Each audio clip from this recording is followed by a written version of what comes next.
আসসালামু আলাইকুম গাইস। ৰাতিপুৱাই তাৰ হাঁহিটো দেখি মোৰ মনটো ভাল লাগিছে আৰু দিনটো হাঁহিয়ে থাকে। ৰাতিপুৱাৰ বতৰত আপোনালোকক দেখালোঁ, বৰষুণো নহয় আৰু হেৰিও নহয়, ৰ'দো নহয়। এই ছোৱালীজনী কল খাই আছে, আমি বাকীকেইটাই খাম আৰু তাই আগতেলৈকে বহিছে খাবলৈ কাৰণে।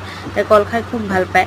ঘৰৰ কাম শেষ কৰি এই মাছ আছিলে কেইটামান, তাকে ভাজিছোঁ। আদা নহৰু পিঁয়াজ অকণ পিচি দিছোঁ, তাকে মছলাখন দি ভাজিছোঁ। এয়া দেখিছে নাই, এইজন হ'ল ডিজাইন আঁকি দিবলৈ আহিছিলে। তাৰপিছত দুপৰীয়া সময় মোৰ মানুহজনে দোকানৰ পৰা আহি লৈ আম দিলে, আমকেইটা কাটি দি আছোঁ বা খাই আছে ছোৱালীকেইজনীয়ে। মানুহটো বৰ গৰম লাগিছে, বহুত গৰম পৰিছে দেই এইকেইদিন।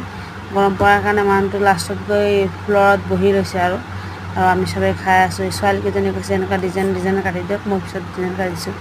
মোৰ মানুহজনে এম্ব্ৰইডাৰী কাম কৰে যে, এই আপোনালোকক দেখাইছোঁ। ছোৱালীজনী মছজিদত যাওঁ, মছজিদৰ পৰা আহি আছে, আহিলে কেইটামান ভাত খাইছে।